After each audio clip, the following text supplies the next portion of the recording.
Welcome to TV 24 news. ముందుగా headlines చూద్దాం. సర్వాయి పాపన్న విగ్రహ స్థాపనలో సీఎం రేవంత్ శంకుస్థాపన. అమరవీరుల స్తూపం పక్కన పాపన్న విగ్రహం నిర్మాణం ప్రారంభం. తెలంగాణ వీరుడికి సీఎం రేవంత్ ఘన నివాళి.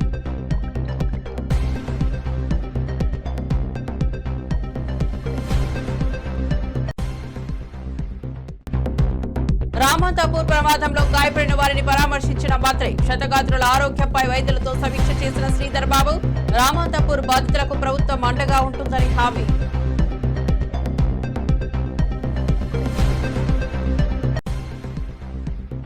తాడిపత్రిలా తేల్చుకుందామంటూ కేతిరెడ్డికి జేసీ సవాల్. పోలీసులు లా అండ్ ఆర్డర్ కాపాడుకున్నారని సమర్థించిన జేసీ. కేతిరెడ్డి ఆరోపణలో ఆధారం లేవని ఫైర్ చేసిన జేసీ ప్రభాకర్.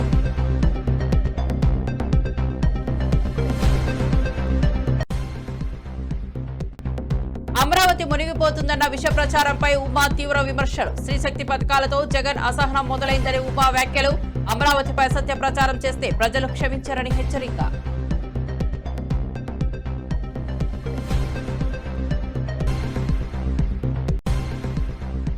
ఇక వార్త వివరాల్లోకి వెళ్తే హైదరాబాద్ లో సర్దార్ సర్వాయి పాపన్న 375వ జయంతి వేడుకలు ఘనంగా జరిగాయి. ఈ సందర్భంగా సీఎం రేవంత్ సెక్రటేరియట్ ఎదుట ఉన్న ప్రాంగణంలో సర్వాయి పాపన్న విగ్రహ స్థాపనకు శంకుస్థాపన చేశారు. అమరవీరుల స్తూపం పక్కన ఈ విగ్రహం నిర్మాణం జరగనుంది.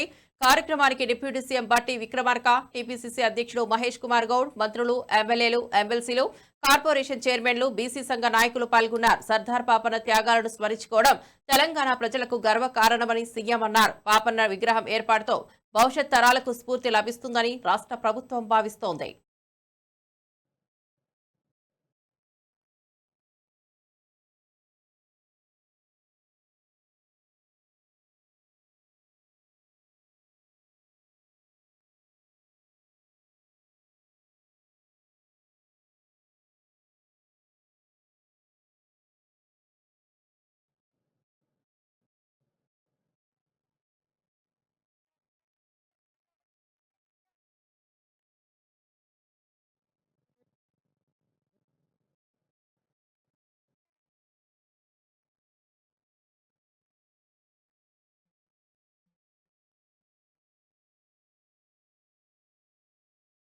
రామంతాపూర్ లో కృష్ణాష్టమి వేడుకల సందర్భంగా జరిగిన దుర్ఘటనపై రాష్ట్ర మంత్రి శ్రీధర్ బాబు విచారం వ్యక్తం చేశారు. గాంధీ ఆసుపత్రిలో చికిత్స పొందుతున్న గాయపడిన వారిని ప్రత్యక్షంగా పరామర్శించారు. వారి ఆరోగ్య పరిస్థితి గురించి వైద్యులతో మాట్లాడి తగిన వైద్యం అందించాలని అధికారులను ఆదేశించారు. ఈ దుర్ఘటనలో గాయపడిన కుటుంబాలకు ప్రభుత్వం అన్ని విధాలా అండగా ఉంటుందని హామీ ఇచ్చారు. క్షతగాత్రులకు ఆర్థిక సహాయం, అవసరమైన వైద్య సదుపాయాలు అందించేందుకు చర్యలు తీసుకుంటామని తెలిపారు. ఇటువంటి సంఘటనలు పునరావృతం కాకుండా ముందస్తు భద్రతా చర్యలు చేపట్టాలని ఆయన సూచించారు. ప్రజల ప్రాణ రక్షణకు ప్రభుత్వం కట్టుబడి ఉందని పునరుద్ఘాటించారు. విషాద ఘటన జరిగింది నిన్న రామంతపూర్ గోకుల్ నగర్లో. నిన్న శ్రీకృష్ణ జన్మాష్టమి సందర్భంలో భక్తులు, అక్కడ ఉన్న యువమిత్రులు గోకుల్ నగర్ పరిసరాల ప్రాంతాలకు సంబంధించి శోభయాత్ర నిర్వహిస్తూ ఉన్న సందర్భంలో ఈ దుర్ఘటన జరగడం చాలా బాధాకరం, దురదృష్టకరం. సంఘటనకు సంబంధించి మరి కలెక్టర్ గారు, అక్కడ ఉన్న అధికారులు ప్రాథమిక సమాచారం మేరకు 5 చనిపోవటం, మరో 3 వివిధ హాస్పిటల్లో చికిత్స పొందుతూ ఉన్నారు.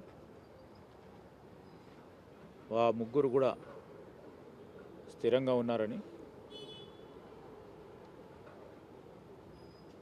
కలెక్టర్ గారు, అదేవిధంగా డిఎంఏ గారు కూడా రావటం జరిగింది. మేము సూపర్వైజ్ చేస్తూ ఉన్నారు. ఆ ఆసుపత్రిలో ఒకరు అపోలోలో ఉన్నారు. అక్కడ మిగతా దగ్గరలో ఉన్న ప్రైవేట్ ఆసుపత్రిలో వారు చేరటం జరిగింది. తాడిపత్రి రాజకీయాలు మళ్లీ వేడెక్కాయి. మాజీ ఎమ్మెల్యే జేసీ ప్రభాకర్ రెడ్డి మీడియా సమావేశంలో కేతిరెడ్డిపై సవాల్ విసిరారు. తాడిపత్రికి రా తేల్చుకుందామంటూ ఆయన ఛాలెంజ్ చేశారు. పోలీసులు తమ విధులు నిర్వర్తిస్తున్నప్పుడు ఆరోపణలు చేయడం సరికాదన్నారు. కోర్టుల ఆదేశాలు ఉన్నప్పటికీ లా అండ్ ఆర్డర్ కాపాడడం ముఖ్యమని స్పష్టం చేశారు. గతంలోనూ పోలీసులు అడ్డుకున్నా మేం తాడిపత్రి వచ్చిన సందర్భాలు ఉన్నాయని జేసీ గుర్తు చేశారు. కేతిరెడ్డి ఆధారాలు లేకుండా ఆరోపణలు చేస్తున్నారని మండిపడ్డారు. ప్రజాస్వామ్యంలో ప్రజలే తీర్పు ఇస్తారని, ఎవరి బలమేంటో తాడిపత్రి నేలలో తేలుతుందని హెచ్చరించారు. ఈ వ్యాఖ్యలతో తాడిపత్రి రాజకీయ వాతావరణం మరింత ఉద్రిక్తంగా మారింది. అమరావతి వాడిని ఊరి పిలుచుకురాండి అని వచ్చింది. చూస్తారా, అమరావతిది హైకోర్టు. ఏమి ఆర్డర్ వస్తే తీసుకుపోయి ఎస్పీ గారికి ఇచ్చినాం. ఎల్లో లైన్లో వేసినాం. చూడు ఏమొచ్చింది ఆ పొద్దు. మరి ఆ పొద్దు పంపినది పోలీసు వాళ్ళు. అంటే మీ కలసందర్లో మెలిగినారా పోలీసు వాళ్ళ? ఇవన్నీ ఆర్డర్లే. లాస్ట్కి ఆడిపోయినాము. ప్రెసిడెంట్ ఆఫ్ ఇండియా కూడా పోయినాం. సుప్రీంకోర్టుకి పోతే ఏమనింది, go back to high court, go back to high court. ఆడ మళ్ళీ పర్మిషన్ తీసుకోండి అన్నారు. మరి ఆ పొద్దు పోలీసులు మీ చెప్పు చేతుల్లో ఉన్నారా పోలీసు వాళ్ళు? ఏమే ఎక్కడికి పోయినాం? ప్రెసిడెంట్ ఆఫ్ ఇండియా పోతే ఆయమ్మ ఎస్పీకి రాస్తుంది, నాయన ఇదేదో చూసి సెటిల్ చేసి ఆ అబ్బాయిని ఇంటికి పంపిండని. నువ్వు ఇప్పుడు ఎన్నిసార్లు పోయినావు కోర్టుకి? కోర్టు మాకు రిలీఫ్ ఇచ్చింది. లా అండ్ ఆర్డర్ అనేది ఒకటి ఉంది. కోర్టులో రిలీఫ్ ఇచ్చినా, కోర్టులో అన్ని ఆర్డర్లు ఇచ్చినా లా అండ్ ఆర్డర్ అంటారు. ఈ పొద్దు లా అండ్ ఆర్డర్ నీకును తాడిపత్రి ప్రజలకి. లాస్ట్కి ఆడోళ్ళు కూడా నిన్ను వదిలిపెట్టలేదు. ఎందుకు మీ వంట ఆర్డర్లు, కోటాడర్లు అన్ని కోటాడర్లే. తప్పే చెప్పండి. ములుగు, మహబూబాబాద్ జిల్లాలో అతి భారీ వర్షాలు కురిసే అవకాశం ఉందని వాతావరణ కేంద్రం హెచ్చరించింది. దీనిపై మంత్రి సీతక్క స్పందిస్తూ ప్రజలు అప్రమత్తంగా ఉండాలని సూచించారు. వాగులు, వంకల ప్రవాహం అధికంగా ఉంటే బయటకు వెళ్లొద్దని హెచ్చరించారు. సహాయక చర్యల కోసం ప్రత్యేక ఫ్లడ్ మేనేజ్మెంట్ కమిటీ ఏర్పాటు చేసినట్టు వెల్లడించారు. అధికారులు, ప్రజాప్రతినిధులు, విపత్తు నిర్వహణ సిబ్బంది సమన్వయంతో క్షేత్రస్థాయిలో పనిచేయాలని ఆదేశించారు. వర్షాల తీవ్రత కారణంగా ప్రజలు స్వీయ నియంత్రణ పాటించాలని పిలుపునిచ్చారు. వర్షాల బీభత్సం వల్ల ప్రమాదాలు జరగకుండా ముందు జాగ్రత్తలు తీసుకోవాలని సూచించారు. ప్రజల రక్షణకు ప్రభుత్వం అన్ని చర్యలు తీసుకుంటోందని మంత్రి స్పష్టం చేశారు. నమస్కారాలు. ఈరోజు భారీ నుంచి అతి భారీ వర్షము మంగపేట, ఏటూరు, నాగారం అటువైపు ఇప్పటికే కురుస్తున్న సందర్భంగా ప్రతి ఒక్కరు కూడా మరి నియోజకవర్గంలో ప్రజలు కానీ, అటు మహబూబాద్ కానీ, ఇటు రాష్ట్రంలో ఉన్నటువంటి ప్రతి ఒక్కరు భారీ వర్షాలు ఎక్కడున్నా అధికారులు అప్రమత్తంగా ఉండాలి. ప్రజలు కూడా స్వీయ నియంత్రణ పాటించాలి. వాళ్ళు తగు జాగ్రత్తలు కూడా తీసుకొని తడిసిన ఇళ్లలో ఉండకుండా, అదేవిధంగా వాగులు, వంకులు ప్రవహిస్తూ ఉంటే చేపల వేటకు కానీ, ఏదైనా పని కోసం కానీ బయటికి వెళ్లకుండా ఈరోజు మొత్తం కూడా ఇళ్లలోనే ఉంటూ జాగ్రత్తలు తీసుకోవాలని, అదేవిధంగా ములుగులో మాత్రం ఇప్పటికే ఫ్లడ్ మేనేజ్మెంట్ కమిటీ ఒకటి మన మండలానికి ఒకటి వేయడం జరిగింది. గత కొన్ని రోజులుగా అప్రమత్తంగా ఉంటున్నారు. ఈరోజు కూడా అందరూ ఆ డ్యూటీలో ఉండి మరి ఇప్పటికే మన మంగపేట కానీ, ఏటూరు, నాగారం, తాడువాయి అటంతా కూడా భారీ వర్షాలు కురిసినట్టుగా సమాచారం ఉంది. అక్కడ ప్రజలను కూడా సురక్షిత ప్రాంతాలకు తరలించండి. ఎవరెవరికైతే ఎక్కడెక్కడైతే డ్యూటీలు వేసినామో ఆ డ్యూటీలోనే ఉండి మరి ప్రజలకే ఇబ్బంది కలగకుండా తగు చర్యలు తీసుకోవాల్సిందిగా అధికారులను ఆదేశిస్తా ఉన్నాం. ప్రజలకు కూడా విజ్ఞప్తి, మరి ఎప్పుడు ఏ రూపంలో వర్షం అనేది బీభత్సాన్ని సృష్టిస్తుందో తెలియదు కాబట్టి అందరూ కూడా సురక్షితంగా ఇండ్లలోనే ఉండాలని, వాగులు, వంకలు దాటొద్దని, చెరువుల కాడికి చేపల వేటకు కూడా వెళ్ళవద్దని, చెరువుల కింద ఉన్నటువంటి ఊర్లను కూడా మరి అప్రమత్తం చేయాలని అధికారులకు అందరికీ విజ్ఞప్తి చేస్తూ అందరూ జాగ్రత్తగా ఉండాలి. మాజీ ఎమ్మెల్యే కేతిరెడ్డి పెద్దారెడ్డి పోలీసులపై తీవ్ర ఆగ్రహం వ్యక్తం చేశారు. హైకోర్టు ఆదేశాలు ఉన్నా తాను వెళ్లడానికి పోలీసులు అడ్డుకున్నారని ఆరోపించారు. అంతా జేసీ ప్రభాకర్ రెడ్డి చెప్పినట్టే జరుగుతోందని విమర్శించారు. తాను ఎప్పుడు తాడిపత్రిలో రావాలో కూడా జేసీకి అడగాల్సిన పరిస్థితి వచ్చిందని మండిపడ్డారు. పోలీసు వ్యవస్థ మొత్తం నిర్వీర్యం అయిపోయిందని తీవ్ర వ్యాఖ్యలు చేశారు. ప్రజాస్వామ్య వ్యవస్థలో పోలీసులకు అంతలా రాజకీయ ఆధీనత ఉండటం సరికాదని అన్నారు. ప్రజలు చూస్తూ ఉన్నారని, ఈ అన్యాయం ఎప్పటికీ నిలవదని హెచ్చరించారు. ఈ వ్యాఖ్యలతో తాడిపత్రి రాజకీయ పరిస్థితి మరింత ఉద్రిక్తంగా మారింది. లా అండ్ ఆర్డర్ ప్రాబ్లం అనే దానికి కూడా దీంట్లో ఇన్స్ట్రక్షన్స్ ఉన్నాయి. మీకు ఇక్కడ ఉండేటువంటి ఫోర్స్ లేకపోతే బయట నుండి తెప్పించుకోమని ఆర్డర్స్ కూడా ఉన్నాయి, అది కూడా బేఖాతరు చేయాలి. నేనైతే ఒకటి ఏం చెప్తున్నా అంటే, మీరందరూ డిపార్ట్మెంట్ అంతా నేను ఒకటే వస్తా, ప్రభాకర్ రెడ్డిని అడుగుతా, ఆయన్ని అడుగుతా, నాయన నేను ఎప్పుడు రావాలో తాడిపత్రికి మీరే చెప్పండి. పోలీస్ అధికారులు కూడా నిర్వీర్యం అయిపోయినారు. ఇక్కడ పోలీస్ అనే వ్యవస్థ మా మీద తప్ప జూలం చూపించేదానికి కానీ అక్రమ కేసులు పెట్టేదానికి కానీ మీరు ఏది చెప్తే అది జరిగే పరిస్థితి ఉంది ఈరోజు రాష్ట్రంలో. మా లీడరే చెప్తాడు, పోలీస్ అధికారులతో నేనే హౌస్ అరెస్ట్ చేయమని మున్సిపల్ ఎలక్షన్ జరిపిన. నేను ఎప్పుడు కూడా జేసీ ప్రభాకర్ రెడ్డి ఇంటికి వచ్చి పోతానే, కాన్ఫరెన్స్లో తిరుగుతానే, ఎప్పుడు నేను అడ్డపడాల్సిన పరిస్థితి వచ్చిందంటే ఈరోజు నాకు ఈ పరిస్థితి వచ్చేది కాదేమో. ఆ రోజు నేను కూడా ఇతని మాదిరి ఆలోచన చేసి ఉంటే నాకు ఈ పరిస్థితి వచ్చేది కాదేమో. ఆ రోజు అక్కడుండే కాన్ఫరెన్స్లో ఎప్పుడు కూడా నేను జేసీ కుటుంబం చేస్తున్నటువంటి అరాచకాలు కానీ ఈ రోజు పోలీస్ వ్యవస్థ చేస్తున్న వ్యవస్థ కానీ గతంలో లేదు. పంటలలో పురుగు ఏ విధంగా పడితే దాన్ని నిర్మూలించుతారో ఆ విధంగా ఎవరన్నా అసాంఘిక శక్తులు ఉంటే ఆ విధంగా నిర్మూలించుతారో అని చెప్పినాను తప్ప నేను ఫ్యాక్షన్ చేస్తా అని చెప్పలే. చేస్తా అని చెప్పింటే నేను చేసిందును. నాకు ఈ వ్యవస్థ అంతా ఏం కాదు. రాష్ట్రంలో భూముల వ్యవహారంపై రాజకీయ వాదోపవాదాలు మళ్లీ చెలరేగాయి. వైఎస్ఆర్సీపీ అధికార ప్రతినిధి కారుమూరు వెంకటరెడ్డి కూటమి ప్రభుత్వంపై తీవ్రమైన ఆరోపణలు చేశారు. ఎక్కడైనా ఎకరం భూమి కేవలం 99 పైసలకే ఇస్తామని ఎగతాళి చేశారు. అయితే దానికి ఒకే ఒక్క షరతు ఉందని, ముఖ్యమంత్రి చంద్రబాబు లేదా మంత్రి నారా లోకేష్ బినామీలు అయితేనే భూములు ఆ రేటుకు దొరుకుతాయని విమర్శించారు. ప్రజల కష్టార్జిత సంపదను కూటమి ప్రభుత్వం అనుచరులకు పంచిపెడుతోందని ఆరోపించారు. ఈ ప్రభుత్వం పేదల కోసం కాదని తమ వర్గానికి మేలు చేసే విధానాలను అమలు చేస్తోందని మండిపడ్డారు. భవిష్యత్తులో ప్రజలు దీనికి తగిన గుణపాఠం చెబుతారని హెచ్చరించారు. రాజమండ్రి ఎయిర్పోర్ట్ పక్కన కావాలా, లేదంటే మీరు అన్నట్టుగా కర్నూలు ఓర్వకల్లు పక్కన కావాలా, ఓర్వకల్లు ఎయిర్పోర్ట్ పక్కన, మీకు ఎక్కడ ఏ భూమి కావాలన్నా కేవలం 99 పైసలే, కేవలం 99 పైసలు మాత్రమే. అది 1 ఎకరం కావాలన్నా, 10 ఎకరాలు కావాలన్నా, 50 ఎకరాలు కావాలన్నా, 100 ఎకరాలు కావాలన్నా కేవలం 99 పైసలే. కాకపోతే అందరికీ దొరకదండి ఇది అవకాశం. దీనికి ఎలిజిబిలిటీ క్రైటీరియా ఉండాలి. ఏంటి అంటే ఆ ఎలిజిబిలిటీ క్రైటీరియా చంద్రబాబు నాయుడు, నారా లోకేష్ కి బినామీలో బంధువర్గమో అయితేనే ఎలిజిబిలిటీ. వాళ్ళకి బస్టాండ్ కావాలన్నా, రైల్వే స్టేషన్ పక్కన కావాలన్నా, ఎయిర్పోర్ట్ పక్కన కావాలన్నా, అట్లా బస్టాండ్ స్థలమే కావాలన్నా, ఎక్కడ కావాలన్నా 99 పైసలకే ఎంటైర్ ఆంధ్రప్రదేశ్ లో మొత్తంలో ఎక్కడ కావాలన్నా కూడా ఇస్తాం. దీనికి సంబంధించి జీవో ఇచ్చారు. ఇది ఆంధ్రప్రదేశ్ లో ఎక్కడ ఎంత భూమైనా 99 పైసలే. GO number 32, GO MS number 32, 16/8/2025. Nominal price is defined as 99 పైసా. 99 పైసలు నామినల్ రేట్. 99 పైసలకు ఇచ్చేటట్టు మొత్తం భూమి, అది ఎకరం కాదు, ఎంటైర్ ల్యాండ్. మీకు 10 ఎకరాలు కేటాయిస్తే 10 ఎకరాలకి 99 పైసలే, 100 ఎకరాలు కేటాయించిన 100 ఎకరాలు 99 పైసలే. సో దాంట్లో ప్రత్యేకంగా దీనికి సంబంధించి ఒక పాలసీని తీసుకొని వచ్చారు. దాని పేరే లిఫ్ట్, అంటే భూముల్ని లిఫ్ట్ చేసే స్కీమ్, భూముల్ని ఎత్తేసే కార్యక్రమం. దాని పేరే lift, land incentive for tech hubs.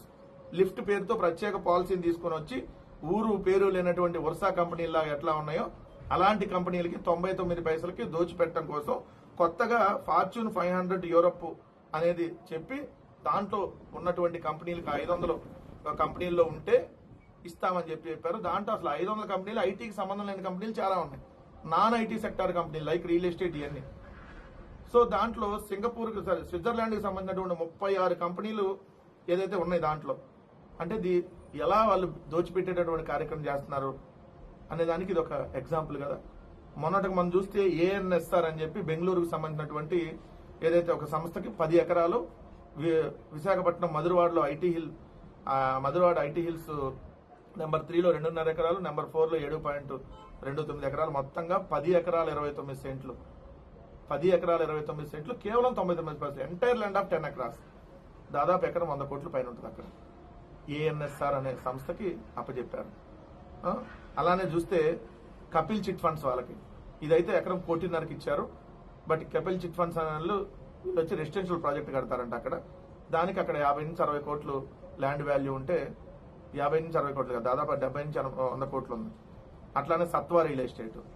So వీళ్ళ ఇష్టం ఆంధ్రప్రదేశ్ రాష్ట్రంలో భూముల్ని ఇష్టం వచ్చినట్టుగా వాళ్ళ బినామీ కంపెనీలకి దోచిపెట్టి రాష్ట్ర సంపదని దోచేసుకుంటున్నారనడానికి, వేల కోట్ల రూపాయల సంపదను. సో ఎన్ని వేల కోట్ల రూపాయల విలువైన సంపదను దోచుకుంటా ఉన్నారనేది క్లియర్గా అర్థమవుతా ఉంది. ఇలా దోపిడీకి అడ్డుకట్ట వేయకపోతే ఇప్పుడు ప్రభుత్వ భూములని రేపొద్దున మన ప్రైవేటు భూములను కూడా వాళ్ళు హ్యాండ్ ఓవర్ చేసి మన భూములను కూడా లాక్కునేటటువంటి కార్యక్రమానికి శ్రీకారం చుడతారు. కొత్త పాలసీ అది. లిఫ్ట్ అయితే ఇది ఇంకో లిఫ్ట్కే లిఫ్ట్ అని ఇంకో పథకం పెట్టి మన ప్రైవేటు భూములను కూడా మొత్తం దోచేసినా కూడా మనం ఆశ్చర్యపడాల్సినటువంటి పని లేదనేది క్లియర్గా కనపడతా ఉంది. రాజమండ్రి సెంట్రల్ జైల్లో ఉన్న ఎమ్మెల్యే మిథున్ రెడ్డిని మాజీ ఎమ్మెల్యే కేతిరెడ్డి వెంకట్రామరెడ్డి మరియు వైఎస్ఆర్సీపీ నేతలు కలిసి పరామర్శించారు. మిథున్ రెడ్డి ఆరోగ్యంగా బలంగా ఉన్నారని తెలిపారు. గతంలోనూ ఆయనపై తప్పుడు కేసులు నమోదు చేసి ఇబ్బంది పెట్టారని విమర్శించారు. కోర్టు ఉత్తర్వులను పోలీసులు పట్టించుకోవడం లేదని, అందుకే కంటెంట్ పిటిషన్ దాఖలు చేసినట్లు వెల్లడించారు. ఒక ప్రజాప్రతినిధిని తన గ్రామానికి వెళ్లకుండా అడ్డుకోవడం సరికాదని పేర్కొన్నారు. రాజకీయ పరిస్థితులను ఇబ్బంది పెట్టడమే లక్ష్యంగా పోలీసులు పనిచేస్తున్నారని ఆరోపించారు. మిథున్ రెడ్డికి పార్టీ అండగా ఉంటుందని, అన్యాయంపై పోరాటం కొనసాగిస్తామని వైసీపీ నాయకులు స్పష్టం చేశారు. వెహికల్స్ లో వెళ్ళండి, అక్కడ ఇనఫ్ సెక్యూరిటీ ఇవ్వండి, లా అండ్ ఆర్డర్ ఇష్యూ లేకుండా చూడండి అని చెప్పేసి పోలీసులకు డైరెక్షన్ ఇవ్వడం జరిగింది. కానీ దాని మీద పోలీసులు స్పందించకపోవడం, దాని మీద రియాక్ట్ కాకపోవడంతో మళ్ళీ కంటెంప్ట్ మోషన్ మూవ్ చేయడం జరిగింది.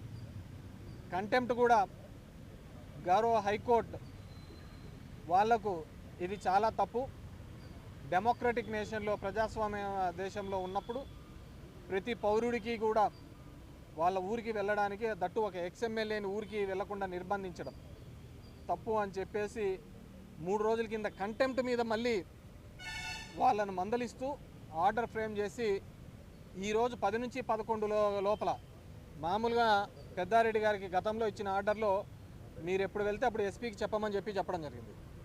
ఎస్పీకి పర్మిషన్ లెటర్ పెట్టినప్పుడు ఎస్పీ గారు ఇచ్చేది ఏంటంటే, వైజాగ్లో నరేంద్ర మోడీ వస్తున్నాడు కాబట్టి తాడిపత్రిలో సెక్యూరిటీ ఇవ్వలేమన్నారు. కడపలో మహనాడు జరుగుతోంది కాబట్టి ఇక్కడ సెక్యూరిటీ ఇవ్వలేమన్నారు. So it's very shame. ఎక్కడో మోడీది జరుగుతుంటే 1000 కిలోమీటర్ల దూరంలో జరుగుతున్న దానికి తాడిపత్రిలో సెక్యూరిటీ ఇవ్వలేకపోవడం అనేది. సో వీటన్నిటిని కోర్టు చేసి హైకోర్టుకు తెలియజేస్తే high court with date and time ఇచ్చింది. 18వ తేదీ 10 గంటల నుంచి 11 మధ్యలో మీరు వెళ్ళండి అని చెప్పేసి వెళ్తే దాన్ని కూడా నిర్బంధించి వెళ్ళకుండా చేయడం నిజంగా అంటే వీళ్ళు ఎవరికి భయపడతారో నాకు అర్థం కావటం లేదు. వీళ్ళు రేపొద్దున ఎన్ని ఏళ్ళ ఉద్యోగాల్లో ఈ విధంగా ఉంటారో నాకు తెలుసు. All young IPS officers. మీ భవిష్యత్తుతో ఈరోజు చంద్రబాబు నాయుడు గారు వీళ్ళు ఆడుతున్న దాంట్లో మీరు బలైపోతున్నారు. సో కోర్టు డైరెక్షన్ ఇచ్చిన వీళ్ళు స్పందించకపోవడం, కంటెంప్ట్ మీద కూడా స్పందించకపోవడం దురదృష్టకరం. డెఫినెట్గా మా చిన్నాన్న అక్కడే వెయిట్ చేస్తున్నారు, పెద్దారెడ్డి చిన్నాన్న. వాళ్ళు ఏదో మూవ్ చేశాము ఇది అని చెప్పేసి డెఫినెట్గా ఏదేమైనప్పటికీ కానీ లా ప్రకారం, చట్ట ప్రకారం ఏం చేయాలో అవన్నీ కూడా మేము చేస్తాం. మళ్ళీ కూడా దీనికి అప్పీల్ చేస్తాం. మెంటల్గా స్ట్రాంగ్గా ఉన్నారు. ఇంతకుముందే పోయినసారి 14 to 19 మధ్య కూడా ఒకసారి ఇలాగే తిరుపతిలో ఎయిర్పోర్ట్లో ఒక తప్పుడు కేసులో కూడా ఆయన ఇదే విధంగా సెంట్రల్ ప్రిజన్కి పంపించినారు. ఆ రోజు కూడా ఇలాగే ఇబ్బంది పెట్టాలని చంద్రబాబు నాయుడు గారు చూడడం జరిగింది. ఎందుకంటే మొదటి నుంచి కూడా ఆ జిల్లాలో పొలిటికల్గా వీళ్ళను, చంద్రబాబు నాయుడు గారిని వాళ్ళను ఎదుర్కొంటున్న కుటుంబంలో పెద్దిరెడ్డి గారి కుటుంబం ఒకటి కాబట్టి వాళ్ళను మానసికంగా ఇబ్బంది పరచాలి అనే ఒక ఆలోచనతో గతంలో కూడా చేయడం జరిగింది. ఇప్పుడు కూడా అదే పద్ధతిలో ఆయన ఇబ్బంది పెట్టాలి అని చెప్పేసి ఒక లేని స్కామ్ను తీసుకొని వచ్చి మిథున్ రెడ్డి గారి మీద నిరాధారంగా జైల్లో ఉంచడం జరిగింది. పులివెందల్లో మొన్న ఎలక్షన్లలో, జెడ్పీటీసీ ఎలక్షన్స్లో తెలుగుదేశం పార్టీ వీళ్ళు ప్రజాస్వామ్యంగా ఏ విధంగా జరిగిందని అంటున్నారో, ఈరోజు మిథున్ రెడ్డి కేసులో కూడా, మద్యం కేసులో కూడా అదేవిధంగా ముడుపులు అని చెప్పేసి అప్రజాస్వామికంగా జైల్లో నిర్బంధించడం జరిగింది. మాజీ మంత్రి దేవినేని ఉమా రాష్ట్ర రాజకీయాలపై విమర్శలు గుప్పించారు. శ్రీశక్తి పథకాల అమలుతో జగన్ అసహనం మొదలైందని ఆరోపించారు. అందుకే అమరావతి మునిగిపోతుందనే విష ప్రచారం చేస్తున్నారని ధ్వజమెత్తారు.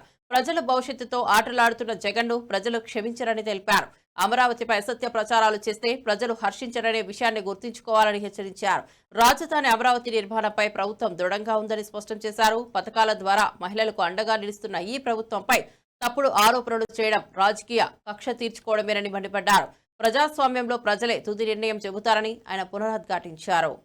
ఆ దృశ్యాలను తీసుకొచ్చి అమరావతిలో వాగులు పొంగాయి, చట్టాలు పొంగాయి, ఇక్కడ ఈ ప్రాంతంలో అంతా మునిగిపోయిందని తప్పుడు కథనాలు, తప్పుడు ప్రచారాలు చేస్తా ఉన్నారు. జగన్మోహన్ రెడ్డికి దమ్ము ధైర్యం ఉంటే ఈ తప్పుడు కథనాలు, తప్పుడు వ్యాఖ్యలు, ఈ ఫేక్ ప్రచారాలు పక్కన పెట్టి అసెంబ్లీకి వచ్చి చూడు, సెక్రటేరియట్కి వచ్చి చూడు, హైకోర్టుకు వచ్చి చూడు, SRM లో వేల మంది పిల్లలు చదువుతున్నారు, వెళ్ళి చూడు, రోడ్లు ఎలా ఉన్నాయో, విట్ ఎలా ఉందో చూడు, అమృత ఎలా ఉందో చూడు. ఈ తప్పుడు కథనాలన్నీ కూడా జగన్మోహన్ రెడ్డి ఇవన్నీ మానుకో, ఇవన్నీ కూడా ప్రజలు హర్షించరు. నీ అసహనానికి కారణం ఏంటంటే తల్లికి 100 డబ్బులు ఆ కుటుంబాలకు డబ్బులు పడతా ఉంటే తట్టుకోలేకపోతున్నావు. స్త్రీ శక్తి ఆ బస్సు ప్రయాణం నీ అసహనానికి కారణమైంది. ఎందుకు ఉండలేకపోతున్నావు? ఎందుకు ప్రతిపక్షంగా నీ బాధ్యతను నిర్వర్తించలేకపోతున్నావు? 11 మంది ఎమ్మెల్యేలు ఉన్నారు, 11 మంది కూడా శాసనసభ సమావేశాలకి రాకుండా కాలక్షేపం చేస్తా ఉన్నారంటే ఏ విధంగా నీ పార్టీ పరిస్థితుందో అర్థం చేసుకో. మన్యం ప్రాంత అభివృద్ధిపై మంత్రి సంధ్యారాణి ముఖ్య వ్యాఖ్యలు చేశారు. గిరిజనుల కష్టాలు తగ్గించేందుకు రహదారుల నిర్మాణానికి ప్రాధాన్యత ఇస్తున్నామని చెప్పారు. గత 3 ఏళ్లలో డోలీ మూతల్ని పూర్తిగా తగ్గించే దిశగా కృషి చేశామని, ప్రస్తుత సంవత్సరంలోనే 60% మేర సమస్య పరిష్కరించామన్నారు. ఏజెన్సీ ప్రాంతాల్లో రహదారి సదుపాయాలు కల్పించడం ద్వారా ఆరోగ్య సేవలు, విద్య, ఉపాధి అవకాశాలు సులభతరం అవుతాయని వివరించారు. గిరిజన ప్రాంత అభివృద్ధి కోసం ప్రభుత్వం ప్రత్యేక పథకాలు రూపొందిస్తోందని తెలిపారు. ప్రజలకు మౌలిక సదుపాయాలు అందించడమే తమ లక్ష్యమని స్పష్టం చేశారు. ఈ కృషితో గిరిజనుల జీవన స్థాయిలో మార్పు తీసుకొస్తామని మంత్రి సంధ్యారాణి నొక్కి చెప్పారు. అంటే చాలా వరకు తగ్గాయి డోలీ మోతలు. పూర్తిగా అయిపోయాయని మాత్రం నేను చెప్పలేను కూడా. డోలీ మోతలు పూర్తిగా తగ్గాయి. మీరు కావాలంటే చూడండి, 60 to 70% తగ్గించామండి. 1000 నుంచి 1000 దాటే ఇస్తామండి మళ్ళీ ఈ సంవత్సరం కూడా. దానివల్ల ఏంటంటే డోలీ మోతలు పూర్తిగా ఈ సంవత్సరంలో నేను అనుకోవడం 90% వరకు తీసుకొస్తాం. అంటే ఇది 3 years ప్రాజెక్ట్ అండి. ఎందుకంటే చాలా హిల్ టాప్ ఏరియాలో, అంటే మనం ఒక్కరోజు కూడా నడిచి వెళ్ళలేని హిల్ టాప్ ఏరియాలు కూడా ఉన్నాయి. అట్లాంటి దగ్గర కూడా మేము వేసుకుంటూ వస్తున్నాం. ముందు ఏంటంటే కనెక్టివిటీస్ చేస్తున్నాం. నా నియోజకవర్గంలో ఒక ప్లేస్ చెప్తాను. ఆ ఏరియాలో మీరు వెళ్ళడానికి 22 కిలోమీటర్లు నడిచి వెళ్ళాలి. కాబట్టి క్రింద వరకు పైన 22 కిలోమీటర్ల రోడ్డు ముందు వేద్దాం అనుకుంటున్నాం. ఆ తర్వాత ఆ రోడ్డుకి ఆ గ్రామం నుంచి కనెక్టివిటీ తర్వాత ఇస్తాం. అరకు పార్లమెంట్లో కేవలం 3 నుంచి 4 వేల కోట్లు ఉంటే కానీ రోడ్లు వేయలేమండి. ఎస్టిమేషన్స్ ఆల్రెడీ మా దగ్గర రెడీగా ఉన్నాయి. ఇవన్నీ ఒక్కొక్క సంవత్సరం చేసుకుంటూ వెళ్తున్నాం. జనసేన ఎమ్మెల్యే బొలిశెట్టి శ్రీనివాస్ సంచలన వ్యాఖ్యలు చేశారు. పవన్ కళ్యాణ్ ప్రజలు ఎవరో వంగవీటి రంగాలు ఆదరిస్తున్నారని అన్నారు. వంగవీటి రంగాను అప్పటి ప్రభుత్వం కొంతమంది నేతల సహకారంతో చంపించారని వ్యాఖ్యానించారు. ప్రజల కోసం ఆయన చేసిన పోరాటాలను గుర్తు చేశారు. రంగ నిరాహార దీక్షకు దిగుతూ తన ప్రాణాల రక్షణ కోరారని తెలిపారు. అలాంటి గొప్ప వ్యక్తి ఈ రోజు మన మధ్య లేకపోవడం బాధాకరమని అన్నారు. పవన్ కళ్యాణ్ కూడా బడుగు బలహీన వర్గాల కోసం పోరాటం చేస్తున్నారని, అందుకే ప్రజలు ఆయనను విశ్వసించి అండగా నిలుస్తున్నారని పేర్కొన్నారు. జనసేనకు పెరుగుతున్న ఆదరణతో రాష్ట్ర రాజకీయాల్లో పవన్ ప్రభావం పెరుగుతుందని ఆయన చెప్పారు. ఎన్నో పోరాటాలు చేసి సెంటర్ స్థాయి నుంచి ఎదిగి భారతదేశంలోనే ఆయన మరణాన్ని ఎవరో మర్చిపోని విధంగా మరి ఈ ప్రజలు గుర్తించిన విషయం మీకు తెలుసు. ఆయన నాకు ప్రాణ రక్షణ కల్పించండి అని నిరాదీక్షించిన సమయంలో కొంతమంది నాయకులు మరి అతన్ని ప్రభుత్వంతోనే చంపించిన సందర్భం మీ అందరికీ తెలుసు. అలాంటి నాయకుడు మనకు లేకపోవడం, చాలా మంది బడుగు బలహీన వర్గాలకి ఆశాజనకంగా లేకుండా చాలా ఇబ్బందులు పడుతున్న పరిస్థితి. అప్పుడు ఇవాళ పవన్ కళ్యాణ్ గారు, వంగవీటి మోహన్ రంగా గారు చూసుకుని అందరూ కూడా ఇవాళ ఆయన ఆదరించారు పవన్ కళ్యాణ్ గారిని. ఎందుకంటే ఆ మరో పవన్ కళ్యాణ్, మరో వంగవీటి రంగాగా మరి ఇక్కడ జనం అందరూ కూడా ఆరాధించి మొన్న ఎలక్షన్లో మీ అందరూ గెలవడానికి కానీ, మరి అందరూ కూడా మీరందరూ ఓట్లు వేయడానికి కానీ కారణం వంగవీటి మోహన్ రంగా గారు ఆ రోజు చేసిన భేదం. ఆ తర్వాత చిరంజీవి గారు పార్టీ పెట్టడం, అందరిలోనూ మేల్కొల్పు రావడం, మన శక్తి ఏంటో మనం తెలుసుకోవడం జరిగింది.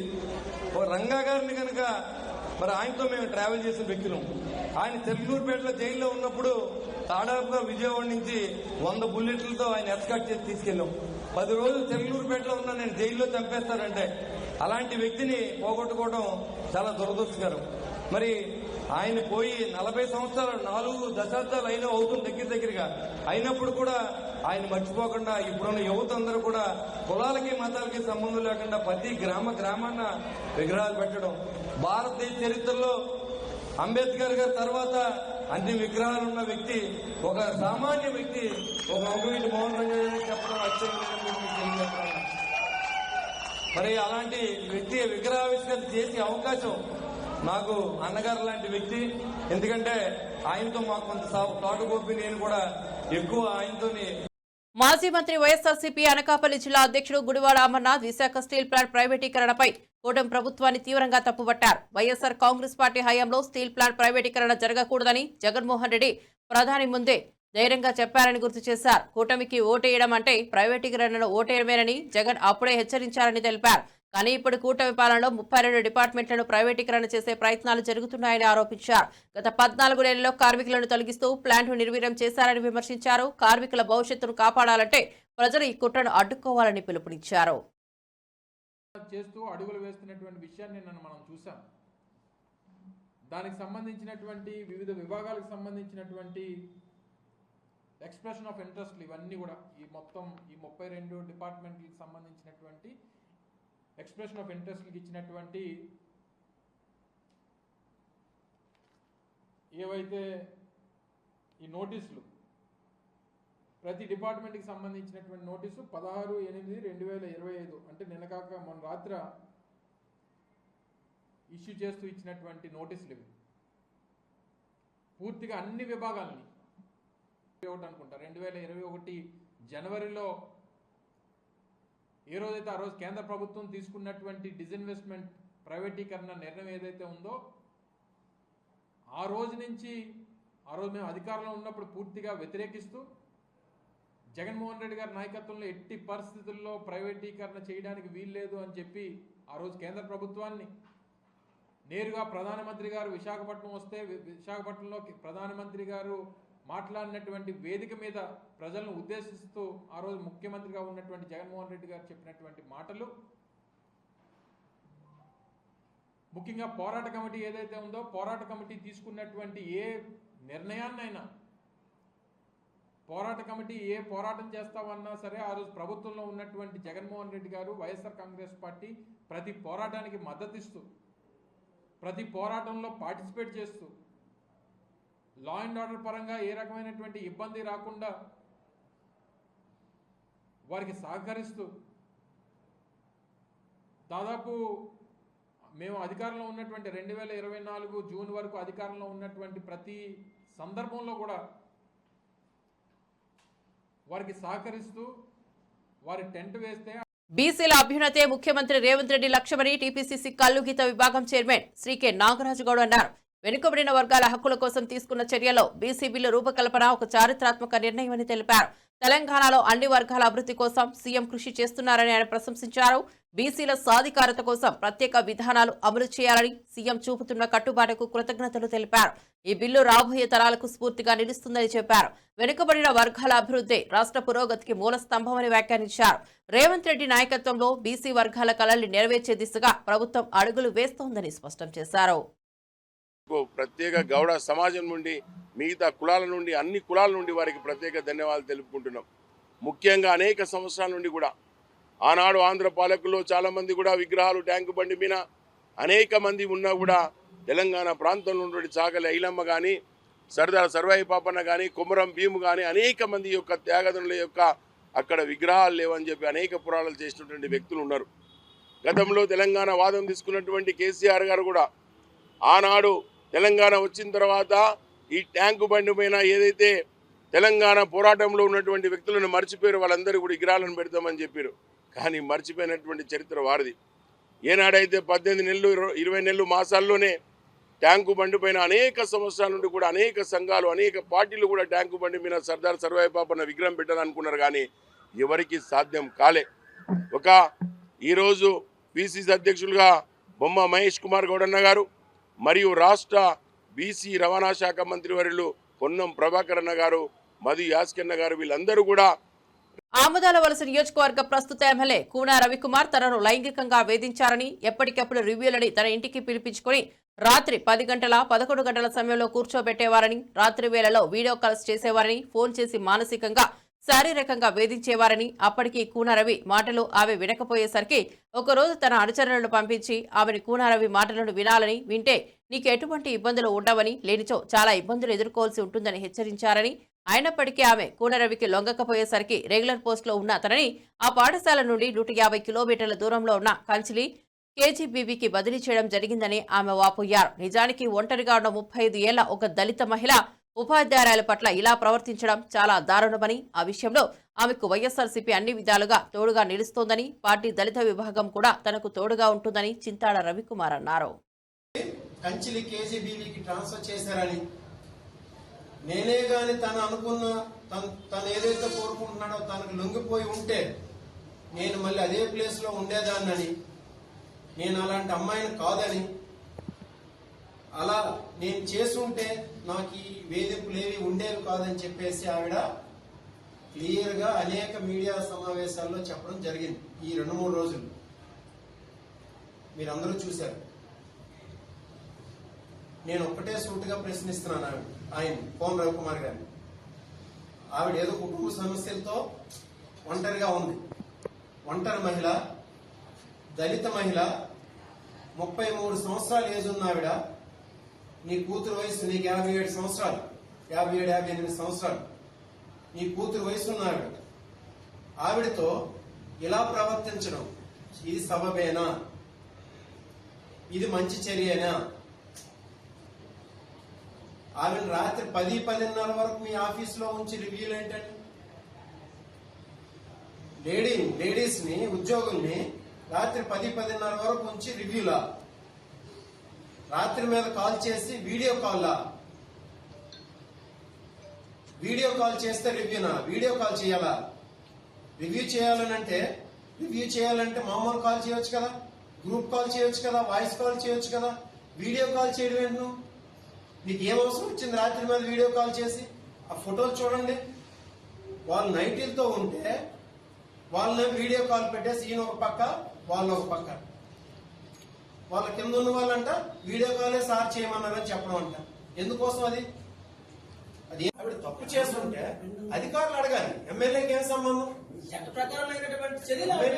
ఎమ్మెల్యే కలెక్టర్ గారికి గానీ లేకపోతే సంబంధిత అధికారులకు గానీ లక్ష రూపాయలు పెట్టమనండి. నేను తప్పు చేస్తాను చర్యలు తీసుకోమని చెప్పండి. మేము కలుపుకునేది కదా, ఆర్జేడీ కూడా వచ్చారు కదా, ఆమెకి అసలు ఇన్ఫర్మేషన్ లేదట. ఆర్జేడీ ఈమె కూడా పిలవాలి కదా, ఈమె కూడా పిలిపించి అడగాలి కదా. అది కూడా భయభ్రాంతులు చేసి వాళ్ళ పిఏ డైరెక్ట్గా వెళ్ళి వాళ్ళందరూ మీరు ఇక్కడ ఒక్కరు కూడా కేజీబీలో ఉండరు, మీరు ఎవరైనా. మరిన్ని అప్డేట్స్ కోసం చూస్తూనే ఉండండి టీవీ 24 న్యూస్.